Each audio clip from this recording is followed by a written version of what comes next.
Hello दोस्तों, स्वागत है आप सभी का हमारे चैनल में। दोस्तों आज हम बात करेंगे प्रश्नावली 3.3 यानी एक्सरसाइज 3.3।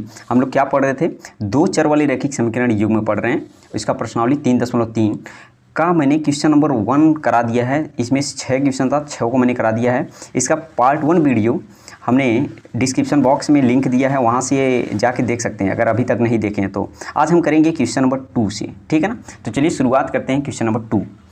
देखिए बोला है यहाँ पे 2x + 3y = 11 और 2x - 4y = -24 को हल कीजिए और इसमें यम का मान ज्ञात कीजिए, यानी यम का वैल्यू फाइंड करना है जिसके लिए y = mx + 3 हो, है ना। देखिए ध्यान से इस इक्वेशन से और इस इक्वेशन से प्रतिस्थापन विधि से हम सॉल्व करेंगे तो x y का वैल्यू आएगा और इस वाले इक्वेशन में ले जाके रख देंगे तो बताइए यम का वैल्यू नहीं आ जाएगा, आ जाएगा।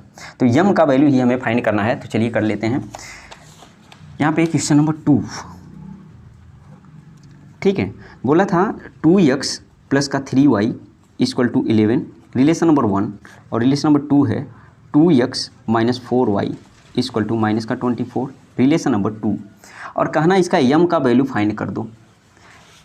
कब फाइंड करना है? जब एक रिलेशन दिया है y = mx + 3, तो x और y का किसी तरह वैल्यू आ जाए और इसमें हम पुट कर दें तो आंसर आ जाएगा, ठीक है ना। तो चलिए करते हैं यहीं से। हम चल लेते हैं यहाँ से समीकरण 1 से, ठीक है ना। चलिए समीकरण 1 से प्रतिस्थापन विधि से, सब्स्टिट्यूशन मेथड से हम इसको सॉल्व करेंगे। इसीलिए वीडियो पार्ट 1 वीडियो को देखना जरूरी है, क्योंकि सब्स्टिट्यूशन मेथड यानी प्रतिस्थापन विधि को मैंने पार्ट 1 वीडियो में बता दिया है। तो इसको जाके पहले उसको देखिए, उसके बाद फिर इस वीडियो को देखिएगा, पूरा समझ में आएगा। तो चलिए करते हैं समीकरण 1 से। यहाँ पे 2x को रहने दीजिए, ठीक है ना, और यहाँ से = 11 लिखिए और इसको इधर लाएंगे तो 3y, ठीक। x का वैल्यू क्या कर देंगे? x को यहीं रह देंगे, ये अपान में चला जाएगा, 11 - 3y और पूरे के अपान में 2 आ जाएगा। यहाँ से x का वैल्यू आ गया, इसको रिलेशन नंबर 1 कह सकते हैं आप, राइट। इसी x का मान बताइए कौन से में रखेंगे? समीकरण 2 में रखेंगे। समीकरण 1 में क्यों नहीं रखेंगे? क्योंकि समीकरण 1 से ही ये x का वैल्यू निकाला है, इसलिए समीकरण 2 में रखेंगे, राइट। चलिए 2 में रखते हैं। लिखना है यहाँ पे x का मान समीकरण 2 में रखने पर, राइट।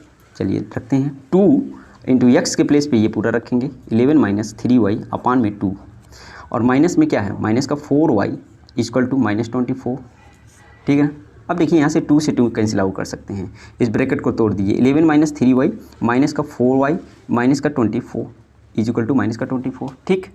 अब क्या करेंगे? 11 को उधर ले जाएंगे और 3 और 4 को ऐड कर देंगे, दोनों में माइनस ऐड कर देंगे, 4 3 7 हो जाएगा, माइनस का 7y = -24, और ये इधर आया तो बताइए क्या आएगा? माइनस का आएगा।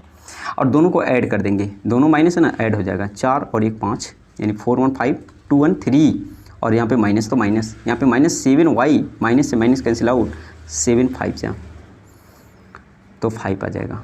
y का वैल्यू आ गया 5, और यही y का वैल्यू 5 जो है इक्वेशन a में रख देंगे। कौन से में? रिलेशन नंबर a में रख देंगे। लिखना है यहाँ पे y का मान समीकरण a में रखने पर, ए में रखिए ज़रा, तो ये है ना x, ये है, यहाँ पे रखेंगे x = 11 - 3 × y की वैल्यू कितना है? 5, अपान में क्या कर देंगे? 2। अब देखिए इसको सॉल्व कर देंगे। 11 - 5 3 15 अपान में 2, 15 में से 11 जाएगा, माइनस का 4 अपान में 2, काट देंगे तो माइनस के कितना आएगा? 2 आएगा। तो x = आ जाएगा -2, राइट। x = -2, y = 5, लेकिन अभी ये आंसर नहीं है। क्यों नहीं है? क्योंकि हमें यम का वैल्यू चाहिए था ना, ध्यान से देखेंगे, यम का वैल्यू चाहिए और यहीं पे ले जाकर रख देंगे अब, ठीक है ना। चलिए x और y का मान यहाँ पे रखेंगे तो y = कितना आया था? 5, y = कितना आया? 5, और x = -2 रखेंगे यहाँ पे, तो y का वैल्यू 5 = यम, तो यम का वैल्यू करना ही है, और x का वैल्यू हमारे पास आया कितना है? -2, और प्लस का यहाँ पे 3 है। इसको सॉल्व कर दें तो ध्यान से देखेंगे माइनस का 2m हो जाएगा, और ये 5 जो है ना इधर आए, सॉरी 3 इधर आएगा, 5 में से घट जाएगा तो कितना आएगा? 5 में से 3 जाएगा तो 2 आएगा, और यहाँ पे माइनस का 2m, तो यम इस 2 से 2 कट जाएगा, तो यहाँ कितना बचेगा? 1, 0 नहीं, गड़बड़ हो जाएगा। यहाँ पे कितना बचेगा? 1, जब कटता है तो 1 बचता है, ध्यान देंगे। यहाँ पे माइनस है, तो बताइए माइनस का यम बराबर 1, तो यम बराबर माइनस का 1, राइट। तो यम की वैल्यू आ जाएगा माइनस का 1, ये आंसर अपना यम का वैल्यू फाइंड करना था। उम्मीद करते हैं दोस्तों ये क्वेश्चन आपको बहुत ईजी तरीके से एकदम समझ में आ रहा है और ये वीडियो आपको काफ़ी अच्छा लग रहा है। अगर अच्छा लग रहा है तो वीडियो को लाइक बीच में ही कर दीजिए, ठीक है ना। तो अब चलते हैं। अच्छा, ये क्वेश्चन काफ़ी इंपॉर्टेंट भी है, ये बोर्ड एग्जाम के लिए मोस्ट क्यों इंपॉर्टेंट है दोस्तों। ऐसा क्वेश्चन एकदम 100% पूछता है और ये कई बार बोर्ड एग्जाम में पूछा है, इसलिए इसको एकदम हैबिट में रखेंगे क्वेश्चन को, तो बोर्ड एग्जाम में इस बार पूछ सकता है, हैबिट में रखिएगा। तो चलिए अब चलते हैं क्वेश्चन नंबर 3 पर। देखिए 3 यहाँ पे है, बोला है निम्न समस्याओं में रैखिक समीकरण युग्म बनाइए और इनके हल प्रतिस्थापन विधि द्वारा ज्ञात कीजिए। देखिए क्या बनाना है, यहाँ पे ये बोला है कुछ और इसको कह रहा है ना रैखिक, इसका पेयर बनाना है, रैखिक समीकरण यानी लीनियर इक्वेशन का पेयर बनाना है और उसके बाद प्रतिस्थापन से हल करना है। ध्यान से देखेंगे यहाँ पे सब्स्टिट्यूशन मेथड, ठीक है ना। तो वीडियो एक नहीं देखें तो बिल्कुल जाके पहले देखिए पार्ट 1 वीडियो को इसकी, ठीक है ना, क्योंकि ये जो 5-6 क्वेश्चन है, 6 क्वेश्चन को मैंने प्रतिस्थापन विधि से सब्स्टिट्यूशन मेथड से बिल्कुल ईजी तरीके से समझाया है। तो चलिए यहाँ पे करते हैं हम क्वेश्चन नंबर 3। देखिए क्या बोलना चाहता है ये 3, कह रहा है दो संख्याओं का अंतर 26 है, दो संख्याओं का अंतर कितना है 26 है और एक संख्या दूसरी संख्या की 3 गुनी है, उन्हें ज्ञात कीजिए। यानी दोनों संख्याएं हमें बताना है ना। तो चलिए कर लेते हैं। तो जो पूछा है ना पहले उसी को लिखेंगे। कैसे, देखिए बोला था यहाँ पे तीसरे का पहला नंबर, दो संख्याओं का अंतर 26 है, तो मानेंगे माना पहली संख्या x मान लीजिए आप, और दूसरी संख्या y मान लीजिए। और प्रथम शर्त से बोला था, प्रथम शर्तानुसार कहता है दो संख्याओं का अंतर मीन्स होता है घटाना। क्या होता है घटाना मीन्स सब्ट्रैक्शन। तो x माइनस वाई दोनों का अंतर, देखिए डिफरेंस अब निकल लिया, कितना था 26 है, 26 है। रिलेशन नंबर 1 बन गया है आपके पास, ठीक है, रिलेशन नंबर 1 बन गया प्रथम शर्त से। दोनों का डिफरेंस दिया 26 था, मैंने बना दिया रिलेशन 1। अब करेंगे अगला, और एक संख्या दूसरी की 3 गुनी है। एक संख्या यानी पहली संख्या जो है द्वितीय शर्तानुसार कह रहा है पहली संख्या x है, दूसरे की 3 गुनी है, तो दूसरा क्या y है, इसका 3 गुना है, बस 3 गुना कर लिया। देखिए यहाँ पे x का वैल्यू भी आ गया, समीकरण 2 कह देंगे इसको। x का मान देखिए 3y, यही x का मान पहले से 3y निकल गया, अब यही वैल्यू ले जाके समीकरण 1 में रख देंगे, ठीक है ना। तो लिखना है यहाँ पे समीकरण 2 से x का मान समीकरण किस में रखेंगे, 1 में रखने पर, ये प्रॉपर इस तरह से लिखेंगे आप बोर्ड एग्जाम में, ठीक है ना। चलिए तो यहाँ पे रखते हैं, तो ये क्या है x वाली 3y, तो यहाँ पे 3y और यहाँ पे माइनस का y है, इक्वल टू कितना है 26 है, 26 लिखेंगे। देखिए 3y में से y निकालेंगे तो आएगा 2y और यहाँ पे 26 काट देंगे, 13 बार में कट गया, y इक्वल टू आ गया 13, लेकिन x का वैल्यू अभी भी नहीं आया है। x का वैल्यू क्या है, यहाँ पे है 3y, तो लिखेंगे y का मान समीकरण किस में रख देंगे, 2 में रखने पर, तो 2 में रखते हैं तो x equal to 3 into Y का वैल्यू 13 3 39, यानी x का वैल्यू आ जाएगा 39। तो ये अपना आंसर है। अच्छा देखिए ये पहला संख्या है, ये क्या है पहली संख्या, और ये क्या है दूसरी संख्या, ठीक है ना। तो अपना पहली संख्या 39 और दूसरी संख्या 13 आ गया है। उम्मीद करते हैं ये भी क्वेश्चन आपको समझ में आ गया। अब चलते हैं क्वेश्चन नंबर, देखिए तीसरे का ये पहला था और तीसरे का अब दूसरा करेंगे, राइट। देखिए यहाँ पे बोला है दो संपूरक कोणों में बड़ा कोण छोटे कोण से 18 डिग्री अधिक है, तो उन्हें ज्ञात करो। संपूरक कोण है, जरा ध्यान देंगे, सप्लीमेंट्री एंगल इसको कहते हैं, ठीक है ना। ये बड़ा कोण छोटे से 18 डिग्री अधिक है, तो उन्हें ज्ञात करना है। तो चलिए करते हैं। तो चलिए यहाँ पे दूसरा वाला क्वेश्चन है, क्या बोला था दो संपूरक कोणों में बड़ा कोण, तो मान लेंगे ना, माना संपूरक कोण का बड़ा कोण बड़ा कोण को यक्स मान लीजिए, क्या मान लिया, यक्स। संपूरक कोण का बड़ा कोण यक्स माना और छोटा कोण मान लीजिए, छोटा कोण वाई मान लीजिए।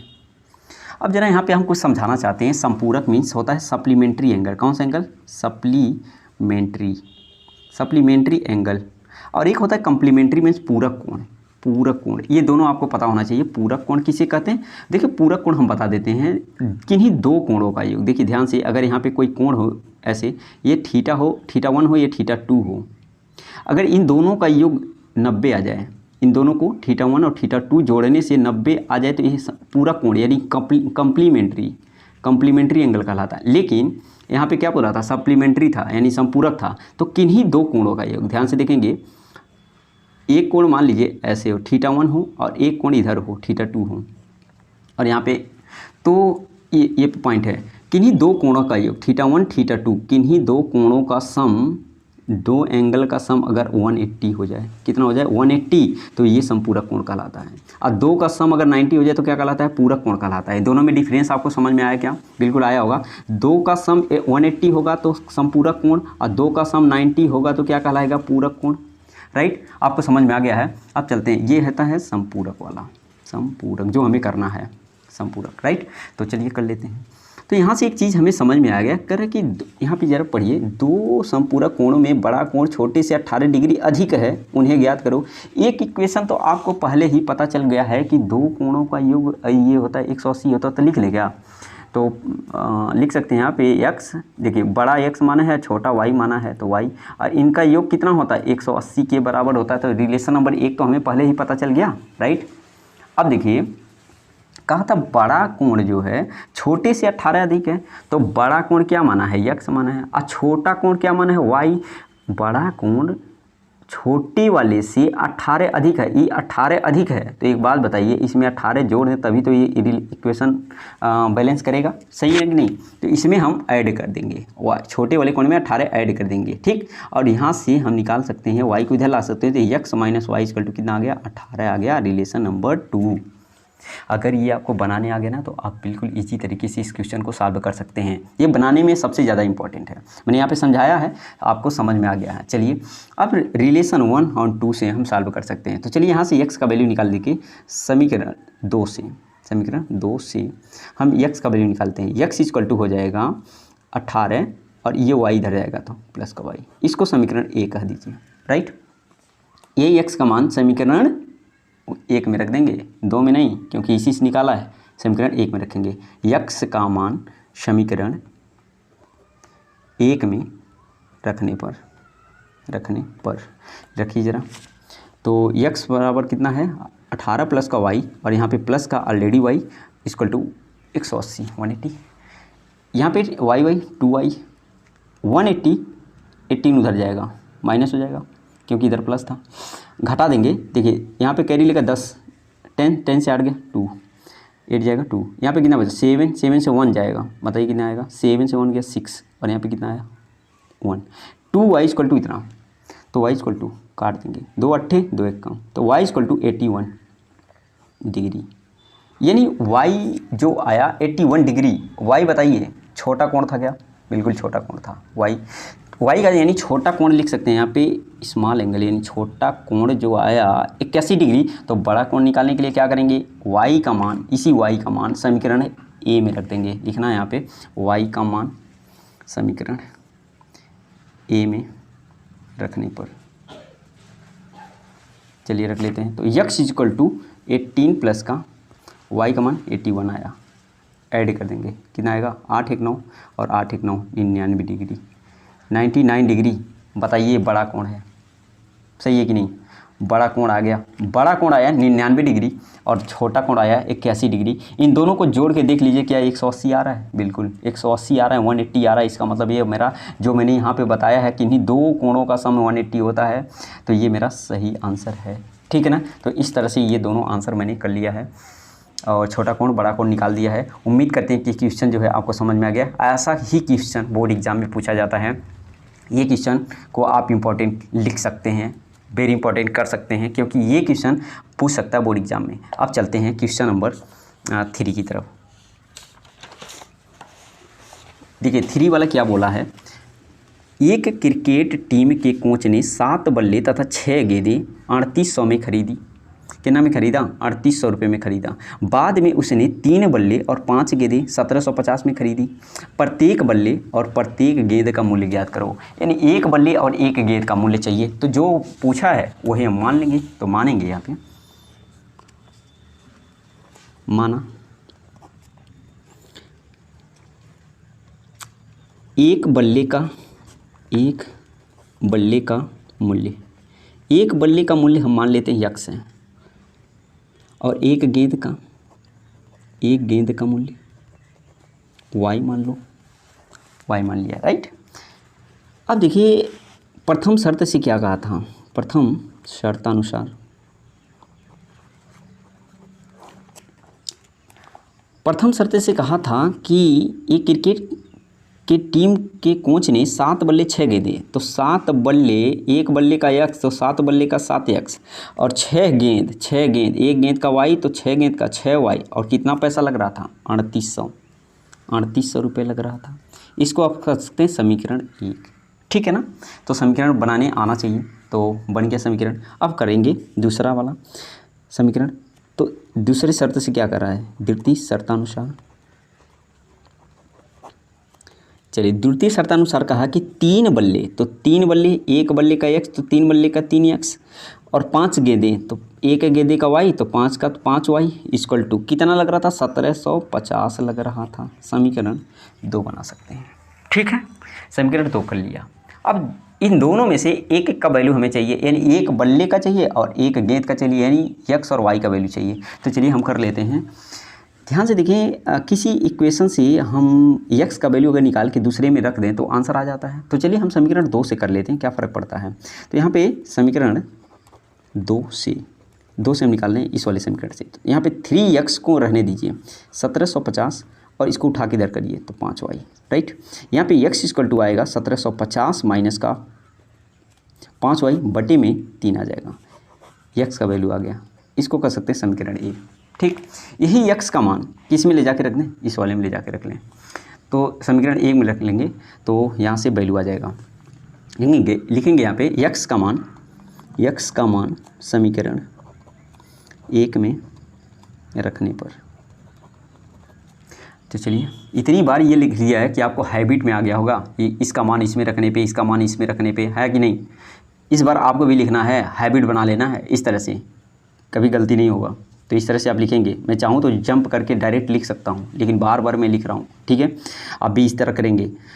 एक्स का मान समीकरण 1 में रखेंगे, 1 में रखें।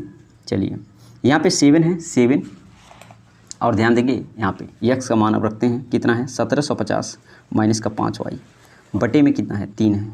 क्लोज करिए इसको। प्लस का कितना है? 6y इज इक्वल टू 3800, ठीक है ना। इसको सॉल्व करेंगे। देखिए 1750 का 7 में गुणा करना है।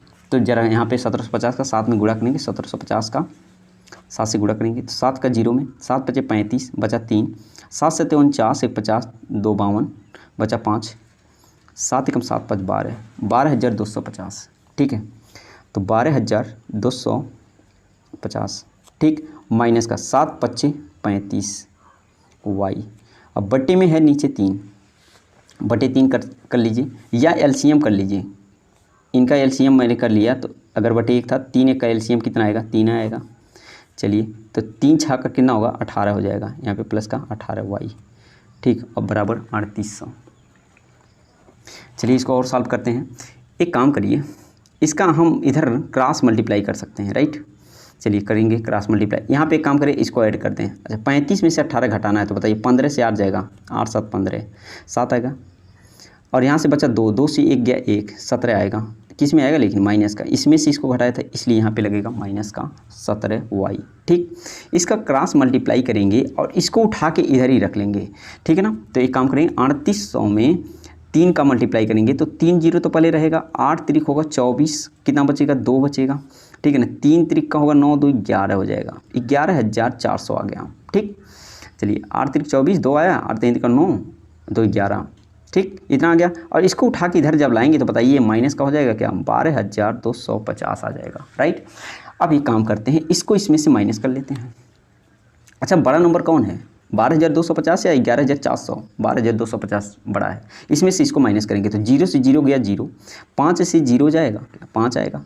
अब देखिए 2 से 4 जाएगा क्या, नहीं जाएगा, एक कैरी लेगा, तो ये 12, 12 से 8 4 जाएगा तो कितना बचेगा 8, ठीक है। अब बचा यहाँ पे 1 से 1 गया 0 और 1 से 1 गया 0, यानी 850 आया, इसमें से माइनस कर रहा था इसलिए लगेगा माइनस, यहाँ पे 17 OY, राइट। इस माइनस से माइनस को कैंसिल आउट कर सकते हैं, 17 5 85 होता है तो, और यहाँ पे एक 0 है तो 0, तो y = आ जाएगा 50, है कि नहीं। बिल्कुल कैलकुलेशन आपका तगड़ा होना चाहिए, इस तरह से हम कैलकुलेशन कर देंगे। y का वैल्यू आ गया 50। अब देखिए ये y का वैल्यू किसका आया है, जरा ध्यान से देखेंगे, हमने क्या माना था, एक गेंद का मूल्य आ गया है, तो हम यहाँ पे लिख सकते हैं एक गेंद का मूल्य, एक गेंद का मूल्य, एक गेंद का मूल्य y = 50 रुपये। अब यही y का मूल्य, y का जो वैल्यू आया है, क्या समीकरण ए में रख देते हैं तो x का वैल्यू आ जाएगा, यानी एक बल्ले का मूल्य आ जाएगा, राइट। चलिए रखते हैं y का मान समीकरण ए में रखने पर, रखिए ज़रा, तो x = कितना है, ये वाला ना, तो 1750 माइनस का 5 गुणे y का वैल्यू कितना आया, 50 आया है, तो 50 लिख देते हैं, बट्टे में 3 है, सॉरी दिखा नहीं, तो यहाँ पे आया, ठीक है ना, पूरा वैल्यू लिख दिया, इसमें रखा है केवल y का वैल्यू कितना रखा, 50 रखा है, और देखिए यहाँ पे रख लिया है, राइट। चलिए अब करते हैं इसको सॉल्व, 1750 माइनस का 5 × 5 = 25, यानी 250 बटे 3, माइनस कर देंगे, 0 से 0 गया 0, 5 से 5 गया 0, और 7 से 2 गया 5, और 1 इधर है, 1500 आ गया, ठीक है ना। 1500 बट्टे कितना आएगा 3, ठीक है ना, 1500 बट्टे 3, 3 × 5 = 15, तो 500 आएगा। x = 500 रुपये। अब एक बात बताइए, x किसका मान है, एक बल्ले का ना, हमने माना था ना एक बल्ले का मूल्य, जरा ध्यान से देखें यहाँ पे, एक बल्ले का मूल्य है, यानी बल्ले का मूल्य कितना आया 500 रुपये, तो लिखेंगे एक बल्ले का मूल्य 500 रुपये, 500 रुपये बल्ले का मूल्य था, बैट का मूल्य यानी बल्ला का मूल्य, और जो गेंद का मूल्य था कितना रुपये, 50 रुपये, यानी गेंद सस्ता होता है और बल्ला महंगा होता है। देखिए उसी हिसाब से क्वेश्चन भी सेट किया है। उम्मीद करते हैं दोस्तों ये क्वेश्चन आपको समझ में आ गया, तो अगर समझ में आ गया तो वीडियो को ज़रूर लाइक करेंगे, अपने दोस्तों में ज़रूर शेयर करेंगे। अगर अभी तक आप चैनल को सब्सक्राइब नहीं किए हैं तो प्लीज़ चैनल को सब्सक्राइब करके बेल आइकन को प्रेस करिए, ताकि आपका सारी वीडियो का नोटिफिकेशन मेरे मिलता रहे। ओके दोस्तों, तो फिर से अगला एक और पार्ट इसी का आएगा, एक्सरसाइज 3.3 का हम एक और पार्ट लाएंगे, जिसमें से 3 क्वेश्चन बचा है, उस क्वेश्चन को हम कराएंगे। तो इसका इस एक्सरसाइज का 3 पार्ट बना, पार्ट 1 और ये पार्ट 2 वीडियो था, और पार्ट 3 एक और आएगा। तो उम्मीद करते हैं कि ये आपको समझ में आया है और लाइक भी कर दिए होंगे। तो चलिए फिर मिलते हैं अगले वीडियो में, तब तक के लिए बाय बाय।